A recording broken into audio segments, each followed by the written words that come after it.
Hello po sa lahat. Good morning po. At ayan na po sila.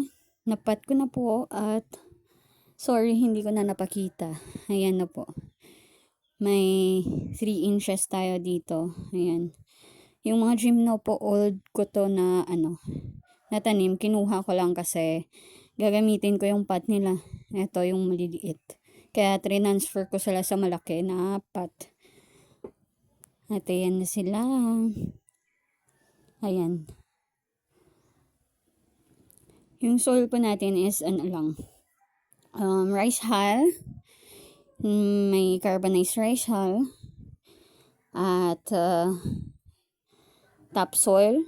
At sinamahan ko ng onting crushed na uling. Ayan po. So, hindi ko muna sila didiligan.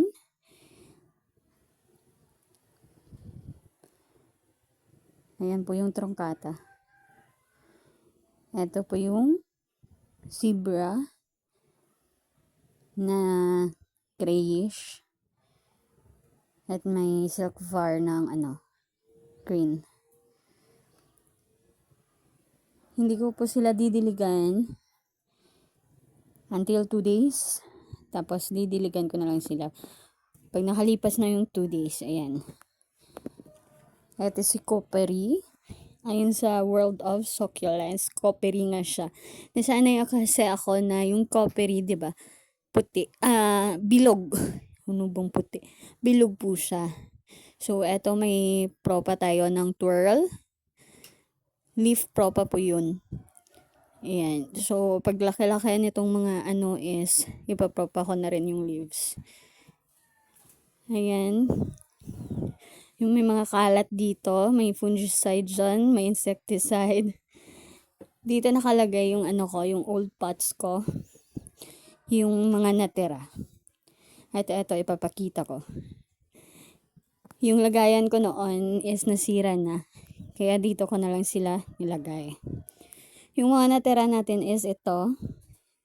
Aloes, hybrid aloes po, dikya, ayan, mother plant. At ngayon, nagbo-bloom na siya. Ayan po yung bloom, yellow, na may pagka-orange. Ayan po, at matigas po yung flower nila. Ayan po, mahaba po ito. Almost 2 to 3 feet yung bloom niya at hindi pa tapos ito. Marami pang pa-bloom pa lang. Hindi sila sabay-sabay. At yan po yung mga natira natin. Dito ay madamo pa. Ayan, dikya din. Yung mga pops na po yan. Ito si Forever Rich. Si Kalenkowi natin. May twirl tayo dyan. Hybrid aloe. Yun si twirl. Ito yung Thailand dragon fruit. Ayan. Nagka-sweet po siya. Si matibay na Adolphi. May stingy tayo. Eto propa na to. Yung Kalankoy Tiger. Ayan. Maliliit pa lang po. At ito po si Veltana na pinapak ng snails. Ayan. Walang natirang leaves. Ito pa isa. Tatlo ito. Tatlo silang walang leaves. May twirl tayo dito. Ayan. Na sunburn. Ito yung natitirang gymno natin. Nasa 2x2. Ayan. Napabayaan kasi kaya hindi lumaki. Ito. Tingnan nyo. Nayupi po to guys. Ayan. Naapakan ko po. Pero ayan. Buhay po siya. Ito si Peanut. We have here grafteds. Ayan, may euphorbia tayo. Another gymnos. May corking nga lang po sila kasi napabayaan. Ganyan po sila nagko-corking. Tapos, eto may na sa gitna. May new growth. May damsi tayo dito. Si Wernia. Ito, Parodia. Grafted po yan. May Stapelia pa tayo. Ito yung mga Gymnoco ng mga nauna. Adolphi. Ayan. May Portulacaria afra. May monkey steel ba to? Or rat steel? Marami tayong ano dyan, Bacularis. Ayan.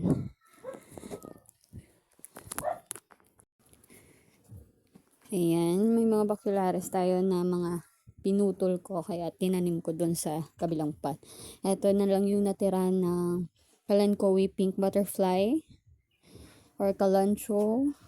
Ito yung mother plant na natira sa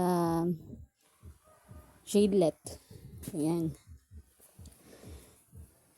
So, nagpropa na rin tayo para maparami. Stapelias.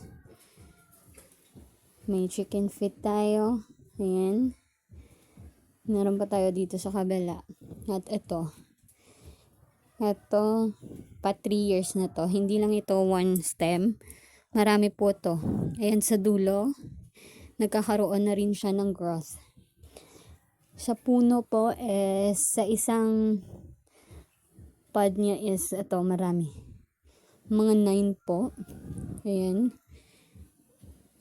Ito sa kabila to. Ayan. Gumanda sila nung napaulanan. Ayan yung itsura ng new growth. Ito naman yung old growth. Malalaman mo kung new growth. Ayan. Nag-yellow siya. Yung old growth is brown. This is the mother plant of my hybrid aloe. Ito naman agave. Tingnan nyo. Kinukuha ko yung niya. Yung tinik sa dulo kasi delikado sa mga anak. Ayan. Sobrang tulis po nito. Ayan. Parang karayom. At masakit din kapag natusok ka. Kaya, ayan. Pinutol ko. Ito yung mga natira. You have Kalanchoe. The twirl. Yan, their Haworthia. Ito po, pito. You know the P. Pero nag-4 siya. 4 ribs yung cactus. Ito si ghost plant na from leaf propa. Kaya lang kinain ng snails.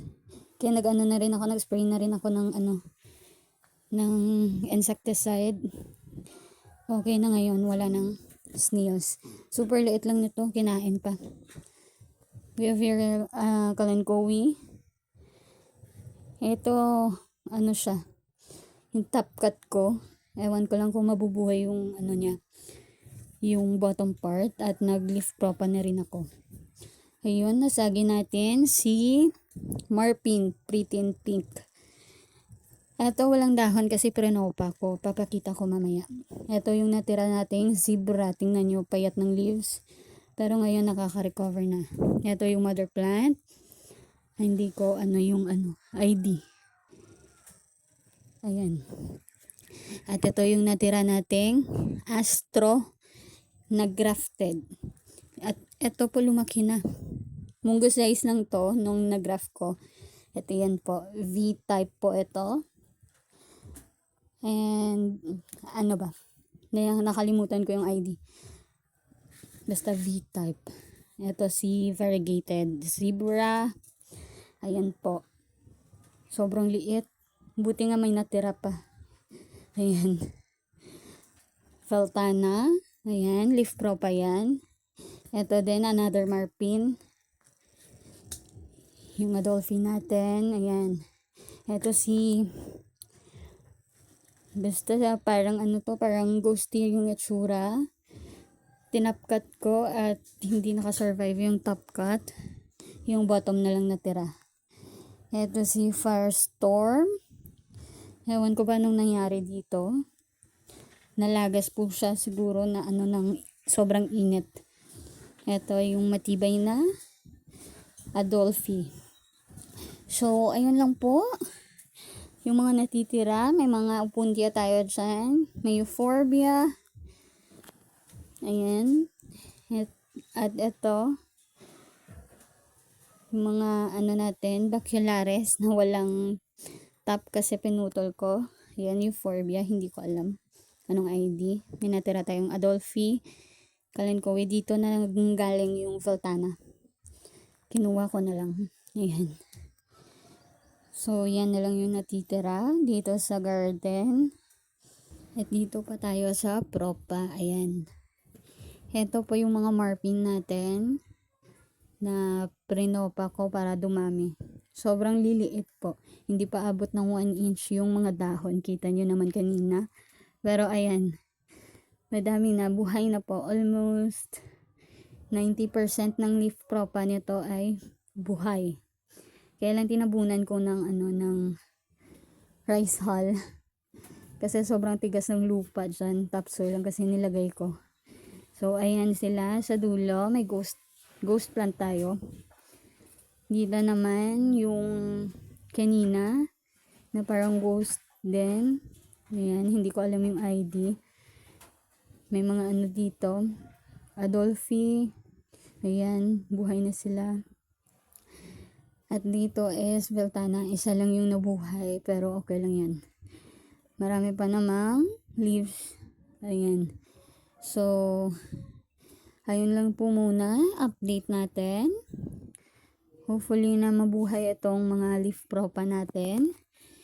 Salamat po sa pagsama. At salamat sa panonood ng aking update. This is VJ Succulents. Bye!